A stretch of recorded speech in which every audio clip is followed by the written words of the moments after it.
Good afternoon, everyone. Welcome to today's webinar, FY 2022 BJA Visiting Fellows Program, Competitive Grant Announcement, hosted by the Bureau of Justice Assistance. This time, I'd like to introduce Sarah Sullivan, Senior Policy Advisor with the Bureau of Justice Assistance, for some welcoming remarks and to begin the presentation. Sarah? Thank you, Daryl. First, I want to thank everybody for joining us. It's exciting to see that there's so much interest in this fellows solicitation, so we're excited to have you here. We're going to go through a lot of information during the presentation. There are a lot of slides with a lot of information in it. So I want to make the best use of our time today. So I may kind of skim some of the info so I can highlight some of the more important areas. But the presentation will be made available to everyone after the webinar for reference. And so that's why we provided kind of more information than we're able to cover, so you have that information on the slides after the webinar. We have a number of presenters with us today that represent different areas of focus for the fellowship, and I will introduce each of them prior to their part of the presentation.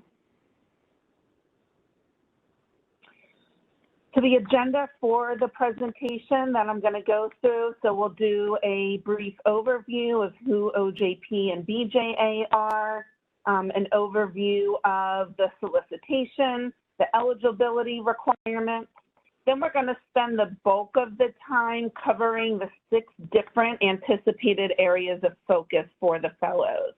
And then after that, I'll quickly go through some grant requirements, review the different sections of the application, the top grant application tips, as well as support that's available to you.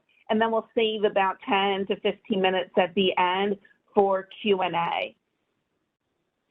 As was mentioned earlier, if you have questions as you go, feel free to use the Q&A function over to the right, or you can also save those till the end and type them in then, whatever works best for you. So what is the Office of Justice Programs? So OJP provides grant funding, training, research, and statistics for the criminal justice community in the field. And we are one of 3 grant-making components of the Department of Justice. The other 2 is the Office of Violence Against Women, OVW, and the Office of Community-Oriented Policing Services, also referred to as the COPS office. BJA is a bureau within the Office of Justice Programs, and what we do at BJA is support local, state, and tribal justice systems through grants and policy development. And you can find more information about BJA on our website. Some of the administration priorities that we work on here at BJA is really addressing violent crime, as well as ensuring a fair criminal justice system. So we do that through supporting local law enforcement and others that work with communities and victims disproportionately impacted by crime, as well as ensuring there's fair access to justice. Now let's move into the actual fellowship and solicitation. So a little bit of background on the fellowship program.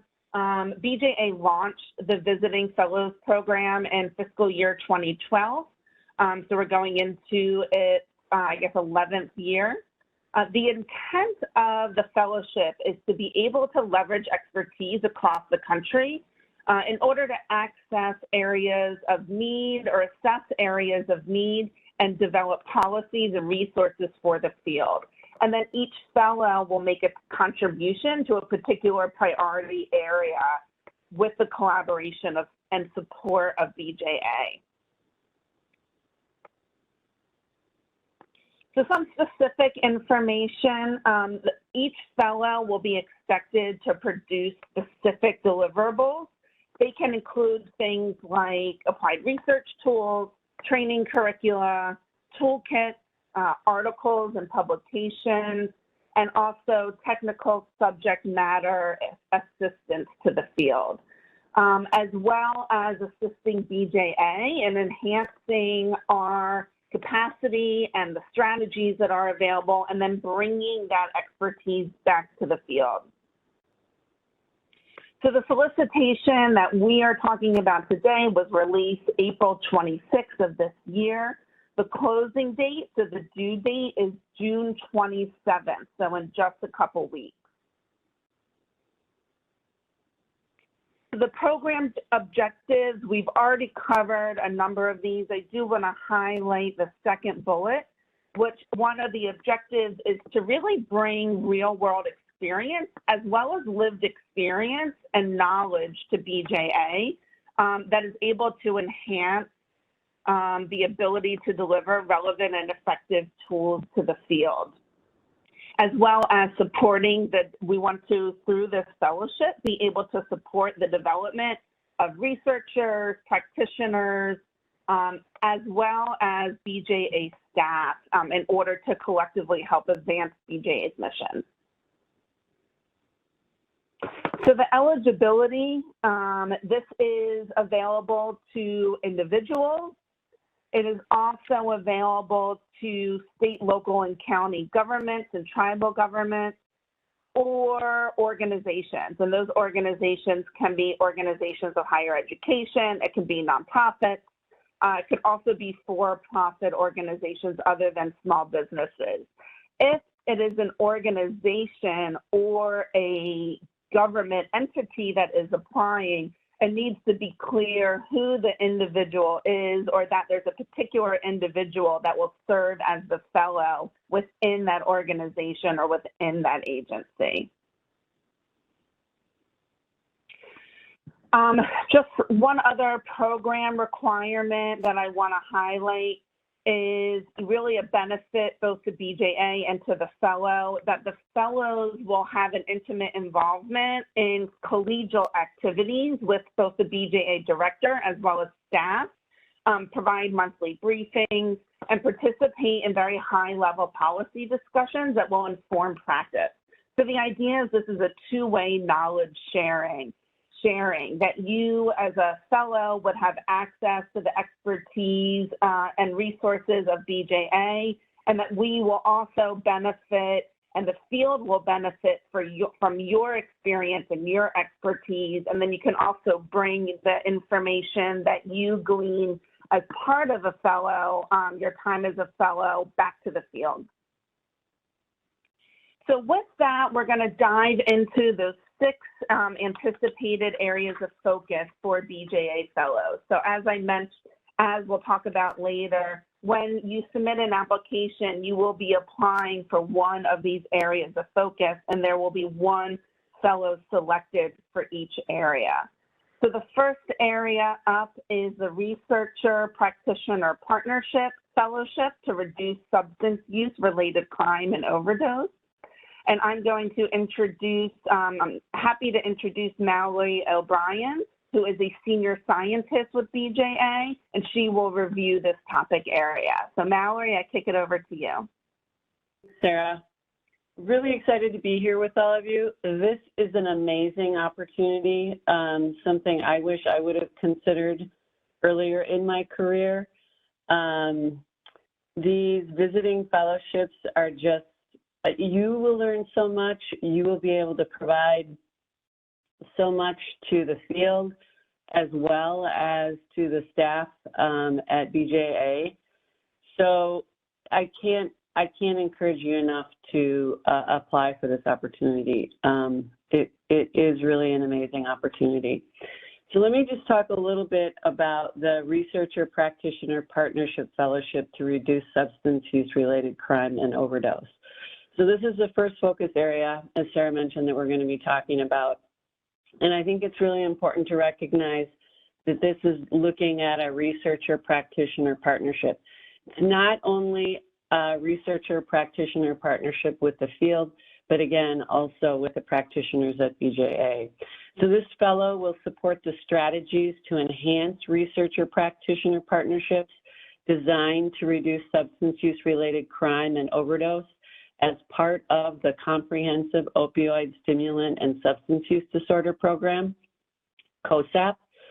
COSAP provides financial and training and technical assistance to states, local governments, and American Indian tribal governments to develop, implement, or expand comprehensive efforts to identify, respond to, treat, and support those impacted by illicit opioid stimulants and other drugs of abuse. The fellow will focus on identifying and documenting COSAP-funded promising and emerging practices to leverage data and research to enhance responses to crime associated with substance use disorder and drug disorders and fatalities.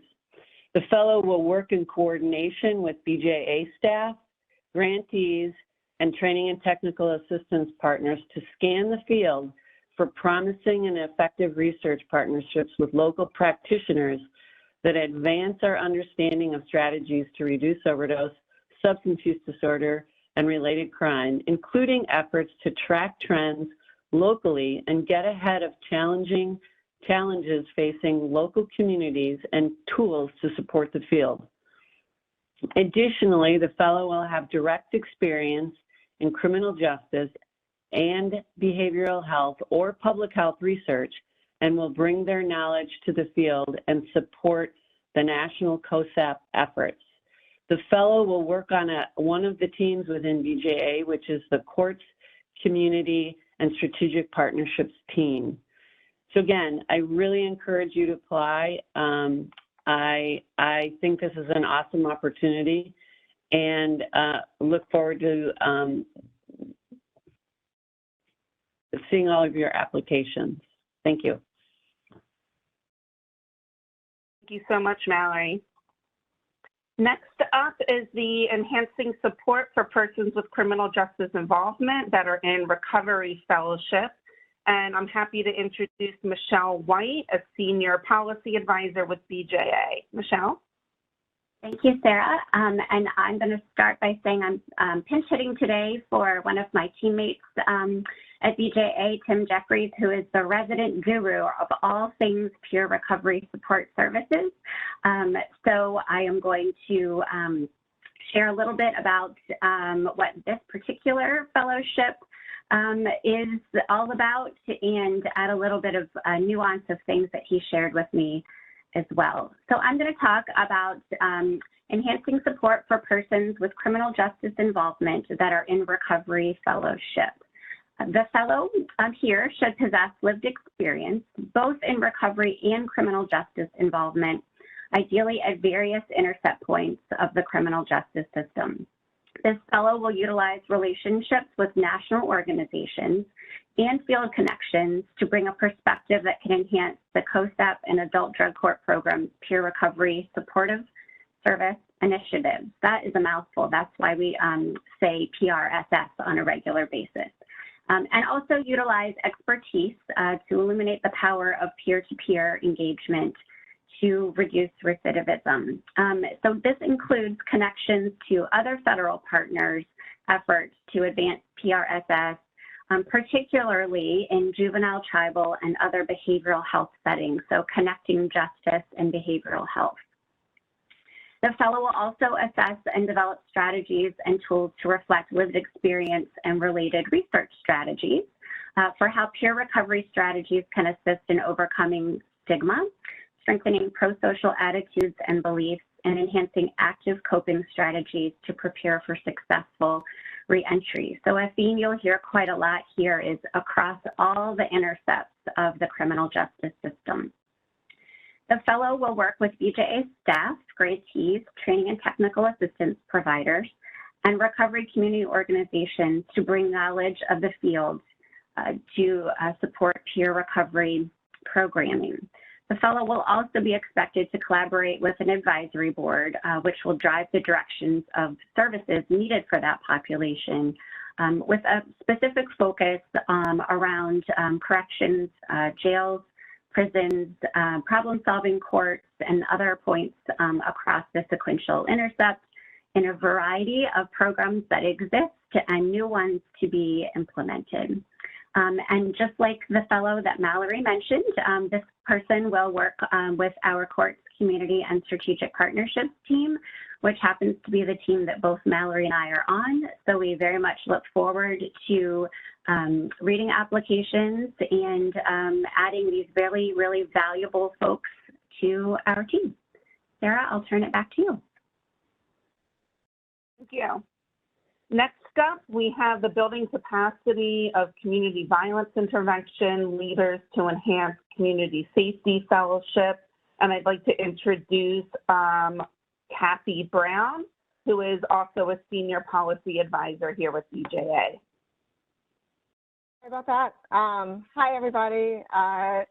I'd like to start by just echoing what Mallory and Michelle have said, that this is a great opportunity for anybody looking to get involved in some of the work that we do and really provide support to BJA and OJP staff on a number of important initiatives.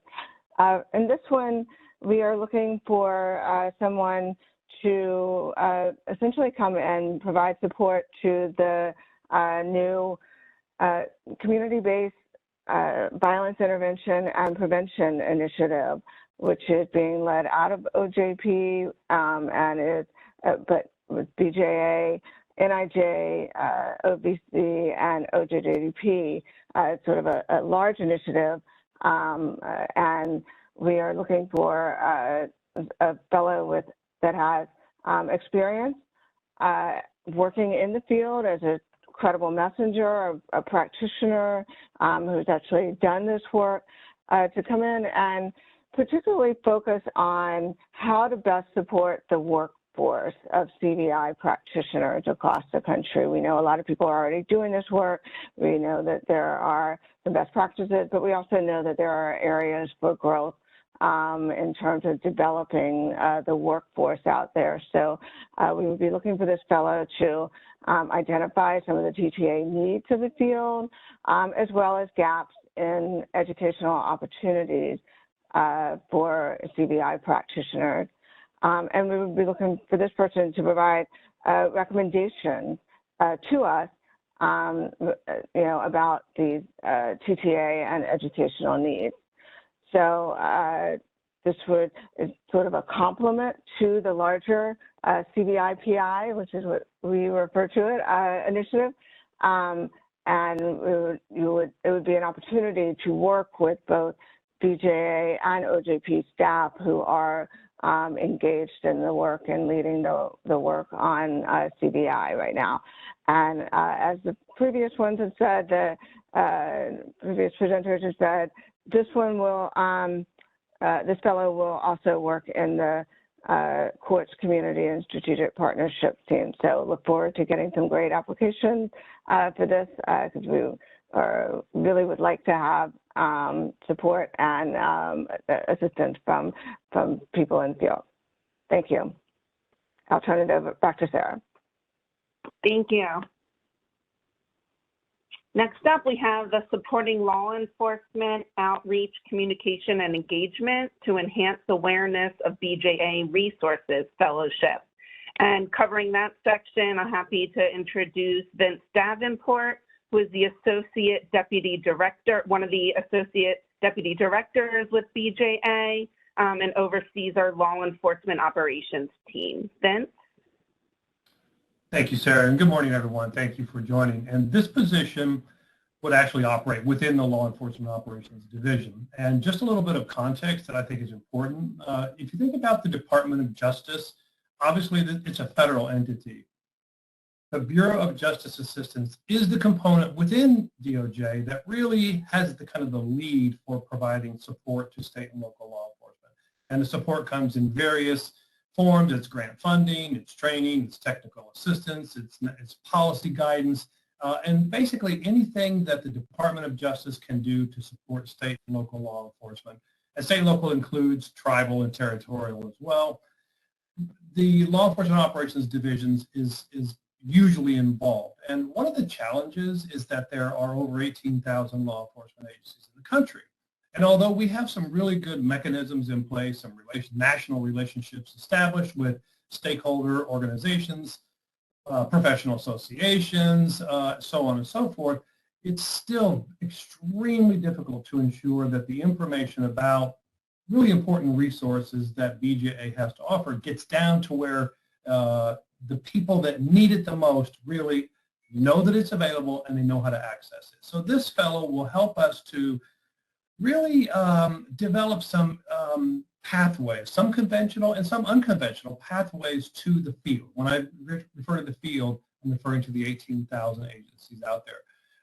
And this will require, I assume, a combination of different strategies, whether it's social media, whether it's different regional convenings. You know, it's really up to you to help us take the experience and the passion that you have in this area. Maybe you've got experience in law enforcement. Maybe you've got experience in communications or marketing. Whatever it is, we want to be better at making sure that law enforcement, whether it's a small rural agency or a major agency in a big city, we want to make sure that the right people know about our resources, they know how to access it, because that's how it does the most good.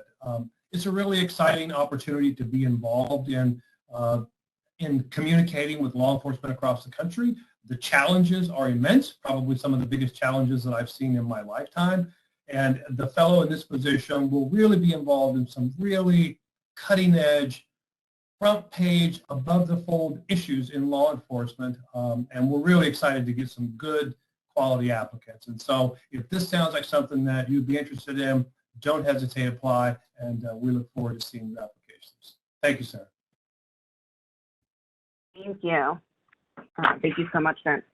Next up, we have the Enhancing the Prison Rape Elimination Act implementation efforts. And I am happy to introduce Tom Talbot, who is a Senior Policy Advisor here at BJA. And I am going to ask the assistance of Daryl to make sure that Tom is able to be unmuted. I think I just heard a beep. Sarah, can you hear me? Yep, you're all set. Perfect, wonderful. And my sincere thank you, and my sincerest apologies for the technical problems that I'm experiencing and my inability to connect via camera, but I'm delighted to be here with you all by phone. As Sarah mentioned, I'm Tom Talbot, a Senior Policy Advisor at BJA, and I'm responsible for the work of BJA's Prison Rape Elimination Act, or PAEA, Management Office. This office was created by DOJ leadership back in 2013. And the PAEA Management Office is comprised of 4 people who are responsible for carrying out most of DOJ's legal and statutory responsibilities related to PAEA implementation, as articulated in the original PAEA statute that was passed unanimously by both houses of Congress and signed into law by President George W. Bush in 2003, in the 2 subsequent amendments to the PAEA statute in 2016 and 2018, and in the national PAEA standards, which were promulgated by DOJ in 2012. Some of the key responsibilities of BJA's PAEA Management Office include overseeing a robust clearinghouse of information and resources for stakeholders across the country with responsibilities related to preventing, detecting, and responding to the sexual victimization of persons who are confined, and successfully implementing the PAEA standards.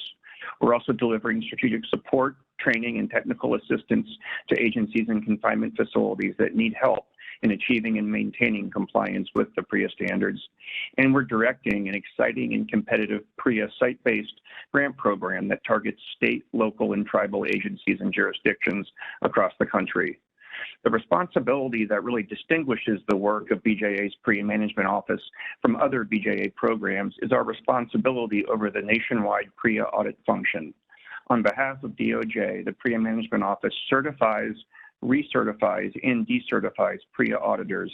And a key ongoing challenge we continue to work hard to address is the quality and integrity of PAEA audits that are occurring across the nation.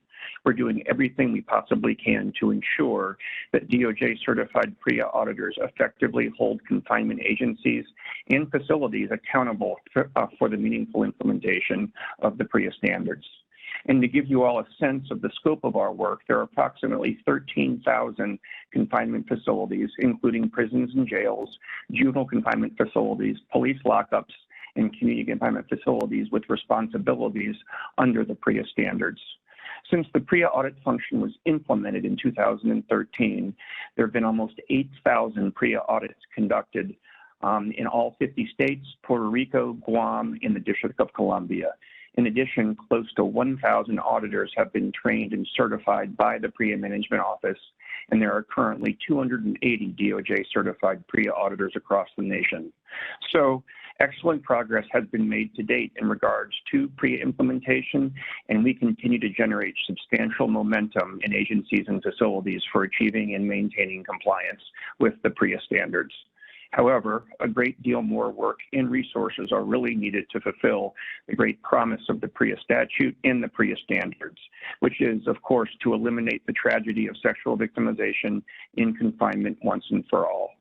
So if you have pre-implementation experience and or experience working with individuals who are confined who have been sexually victimized, then my BJA colleagues and I would ask you to strongly consider the unique and exciting opportunity to be the PAEA Fellow in BJA's PAEA Management Office.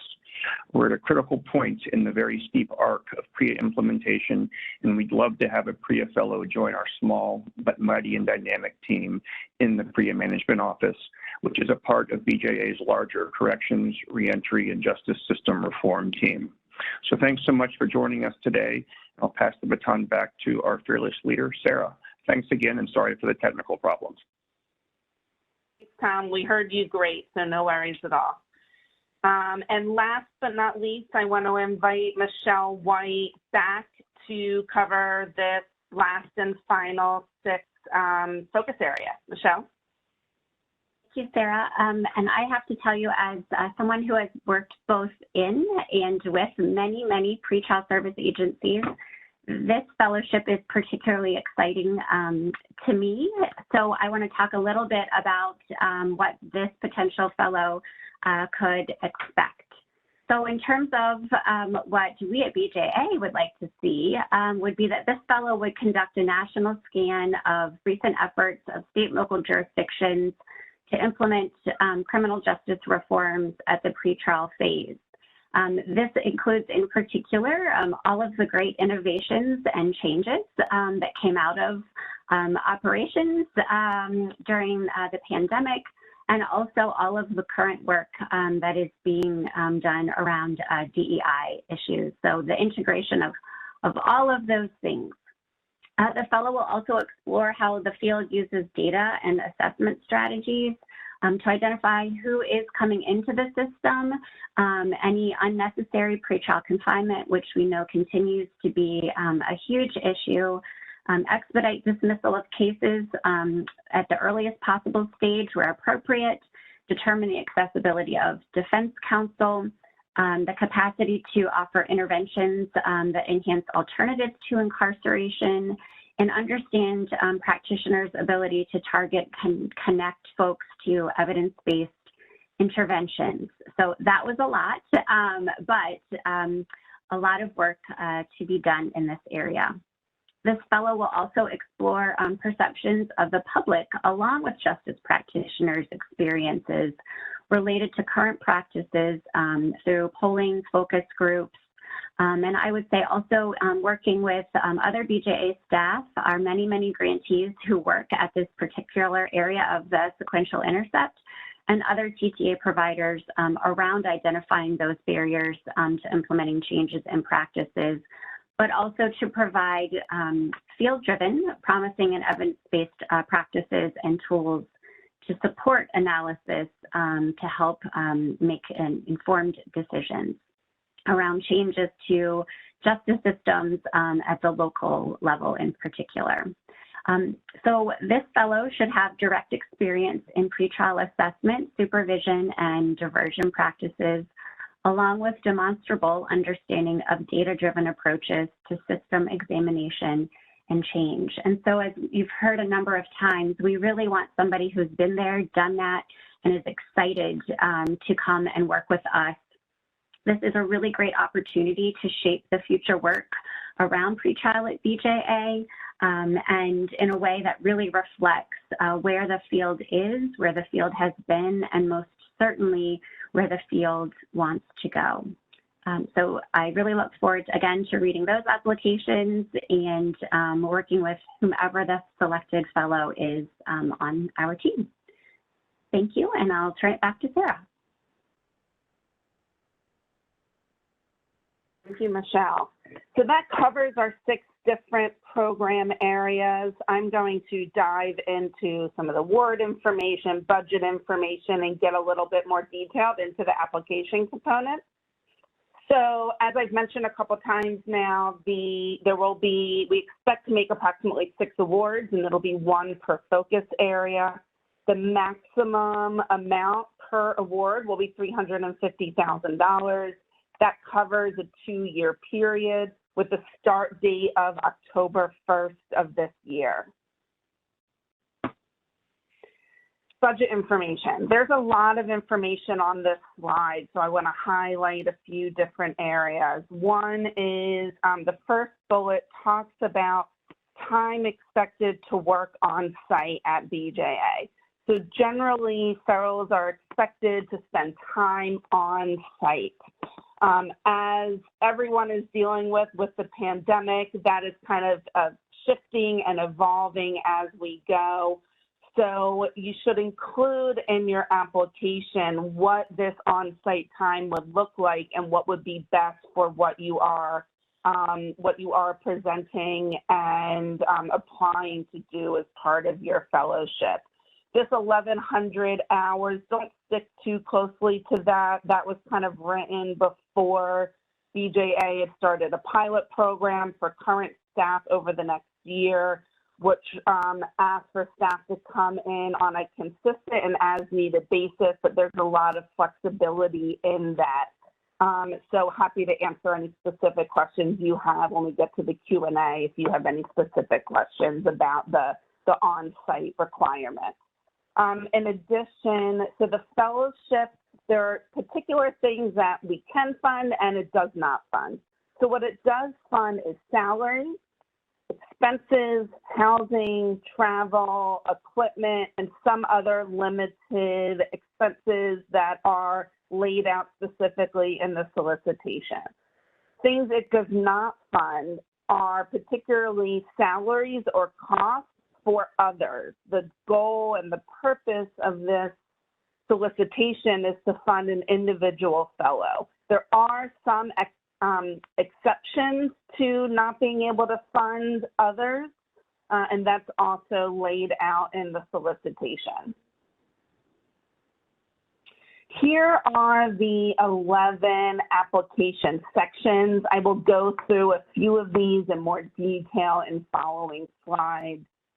And then in addition to those sections, here are additional attachments that are required to be included in your application. They include a timeline, resumes and/or job descriptions, letters of support, and memorandum of understanding. So what these are is essentially attaching these letters or MOUs that highlight key partners for your fellowship and what their support that they're going to provide, the roles, and an agreement to collaborate. As we went through, the applicants can be individuals or they can be organizations or agencies. If it is an organization or an agency, that organization or agency needs to provide a letter or an MOU outlining kind of what the details are and how it will work with the fellow that's being proposed.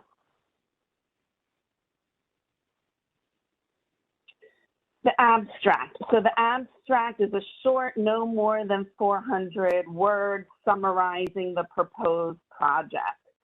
So it needs to include, obviously, the applicant name, the project period, the total funds requested.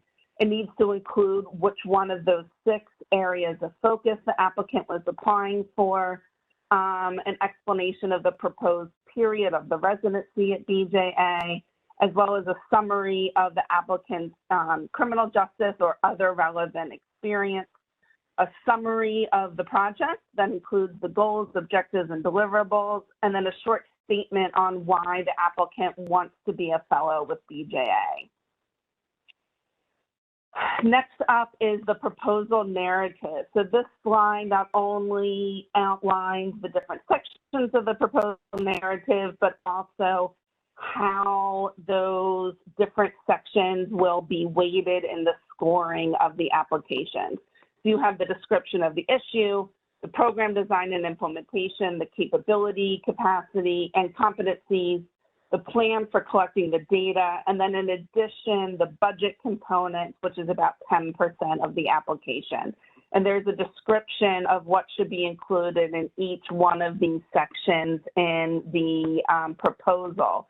This section should not exceed 20 pages and should be submitted as an attachment. The budget and budget narrative that was mentioned on the last slide should include a budget for each year of the grant. Also, just want to note that there's prior approval, planning, and reporting for any conference or meeting or training costs, and there's also not a match requirement for this solicitation. So next up, there are a lot of resources available for grant applicants that I want to make sure that everybody is aware of that are available to you leading up to the grant application deadline. So first, the BJA solicitation webpage, and then the webpage specifically for this solicitation for the fellows. Some tips and support.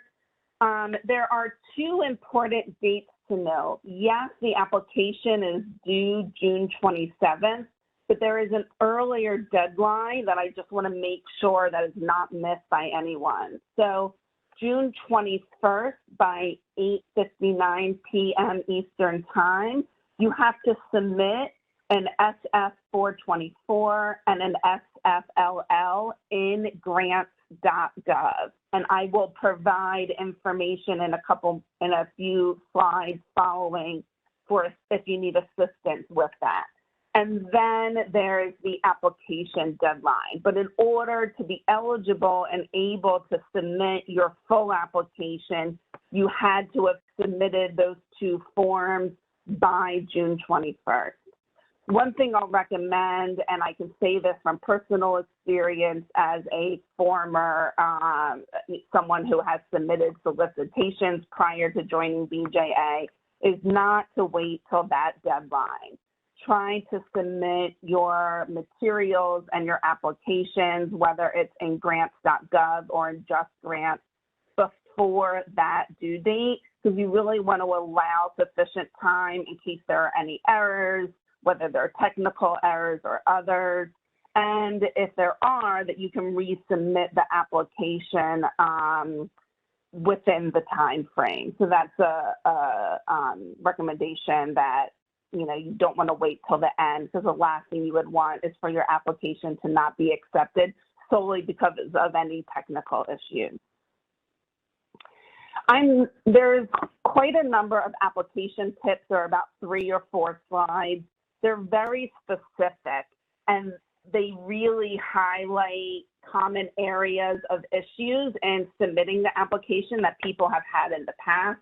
I'm not going to go through each of these, but I wanted to highlight that they are here and really recommend after this webinar, when the slides are available, that you go back and go to these few slides that cover the application tips.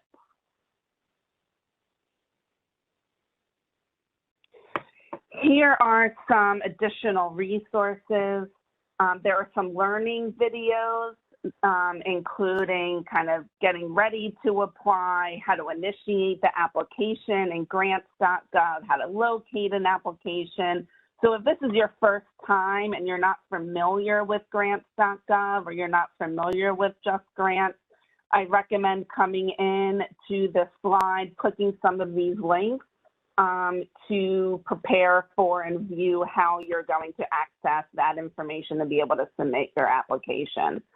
This is also a checklist of what we recommend doing leading up to the application submission deadline. Here are a few other resources. There's a training page specifically for Just Grants that's available to you as well. Again, all of these that are underlined and in blue are links, so you'll be able to link directly to those pages when you bring this up on the PowerPoint that's going to be provided to you after.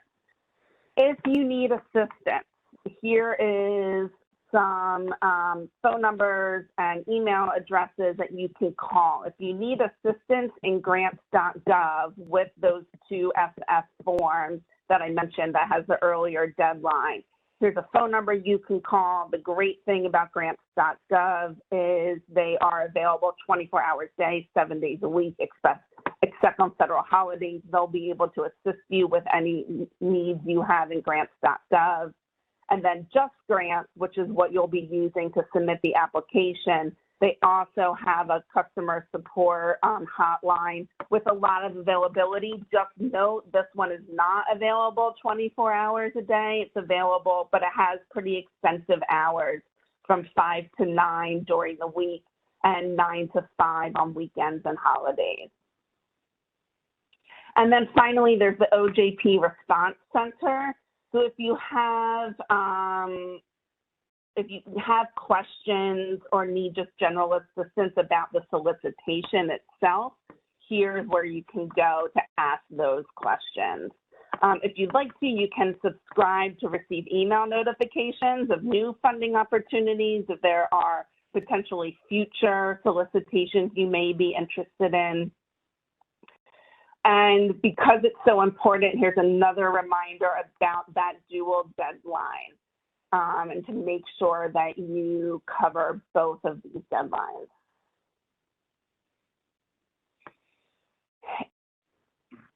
If for some reason your application is late, you want to make sure ASAP you reach out to either it's Just Grants or grants.gov if you run into any issues. You want to make sure you document your request for technical assistance and request approval to submit after the deadline. So if you miss the deadline for whatever reason, email this email address, thegrants@ncjrs.gov, within 24 hours, and they will want to see documentation that you attempted to address these issues prior to the deadline in order to decide if they're going to approve your late submission.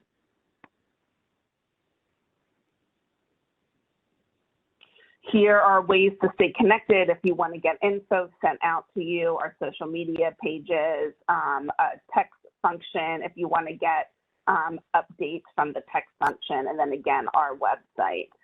So quick reference. If you need help with the 2 SF forms, you can contact grants.gov. If you need help with the application, you can contact Just Grants. And if you need any content assistance on the solicitation, you can reach out to BJA, and this is all the contact information and when they are available.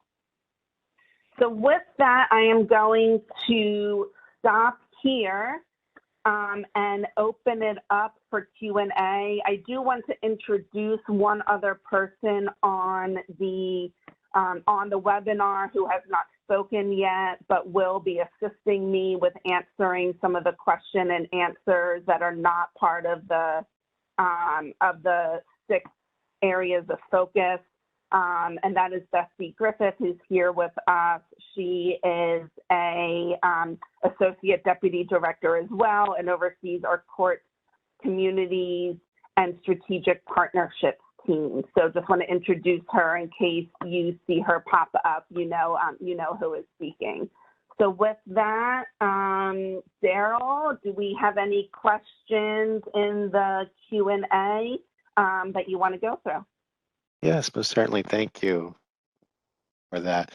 So if you do have a question, please go ahead and enter that in the Q&A box, which is on the right-hand side, bottom right of your screen. Send to all panelists, and we have about 13 or so minutes on today's webinar to address those. So the first one, Michelle, this one will be directed to you. Can you speak more to the DEI portion regarding the pretrial area? Sure, I'd be happy to. And it might be slightly dangerous to ask me to speak to this because I could probably go on for a very long time. So I'll try to keep my answers short and somewhat sweet. So there really are many, many layers to how this applies to this fellowship. So this would be data collection around current practices and integrating DEI into an assessment of those practices, looking at what evidence-based interventions could be applied, again, in the context of addressing diversity, equity, inclusion, whether it be diversity of staff that work in pretrial services agencies, whether it be in terms of equity in access to services or defense counsel. It could be, I could go on and on and on, but I think it's really thinking about how this fellow would approach this long list of items within the bullet points in the solicitation and that I mentioned today, sort of through that lens and weaving that through all of the different types of, whether it be data collection or focus groups, reaching out into the field, and then also developing future-looking planning around pretrial and justice reform. Great, thanks so much. And this one kind of piggybacks on that, Michelle, actually, while you're up. There was a mention that it would be preferable for somebody with a lot of expertise in the pretrial process. Does that mean that those that do not will not be considered for the award?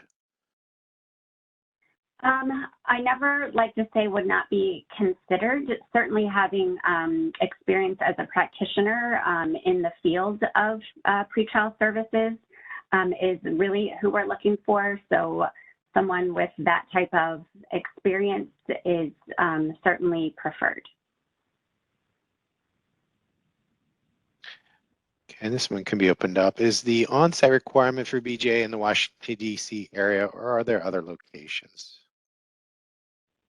I can take that one. It is, when we're referring to the BJA offices, we're referring to the DC office. Then do individuals apply directly or must they be attached to an organization? No, individuals can apply individually and not be attached to an organization. I think that was the very first bullet of eligible applicants are individuals. And then knowing it depends on funding each year, is this a repeating opportunity that's put out every year by BJA?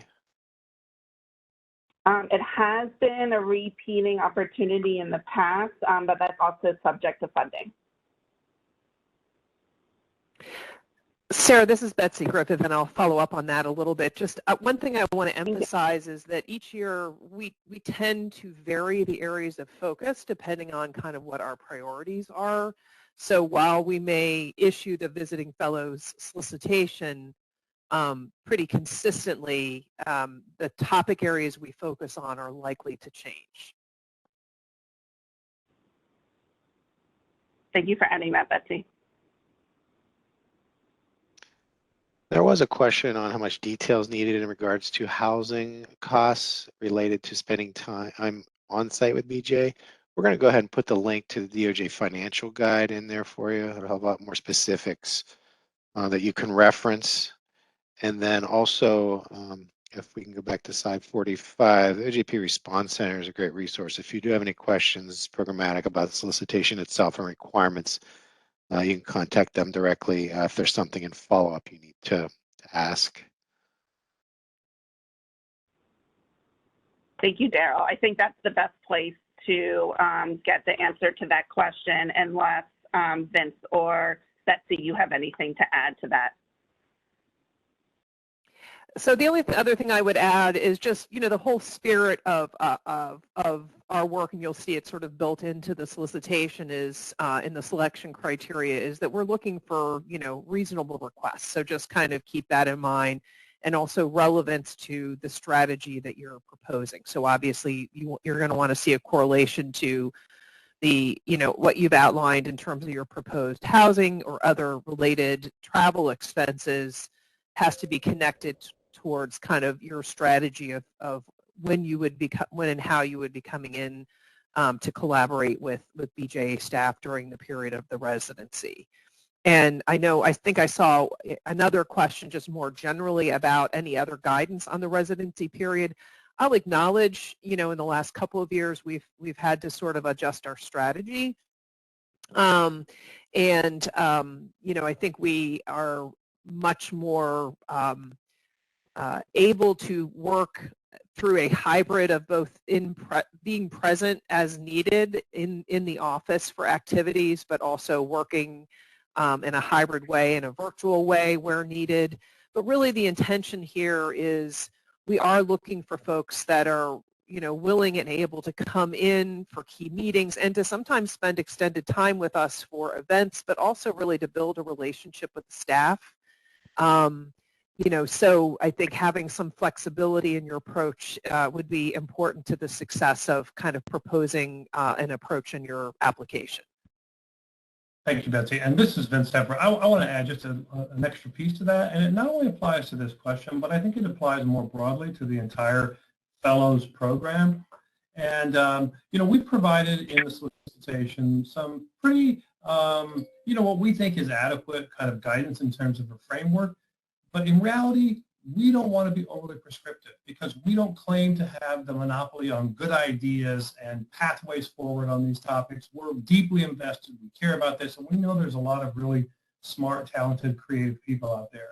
And hopefully, many of you on this call fit that description. So what we want you to do is feel free within the parameters that we've provided to be creative. You tell us how you want to do this. You tell us how you think you can help us achieve the goals that we've described in the solicitation. And if that involves a particular arrangement with regard to housing or travel or whatever, we're open really to anything, so long as it falls within the general framework and the parameters that we've provided. But so don't feel that somehow you've got to write a solicitation, you've got to create a proposal that you think is what we want based on, the parameters. The parameters are meant to be loose in certain ways to inspire you, for you to be creative, be thoughtful, think of a plan. If you've got a proposal over the next 24 months that you think is great and that we'll love and it will help us to achieve what we want to achieve, that's what we want, and that's what we're hoping to get in these applications. Thank you so much for adding that, Ben. And it kind of segues into this question as well. Are fellows, are we developing new ideas, describing them, and submitting them as part of the application, or based on the application, will they be coming up with those once awarded?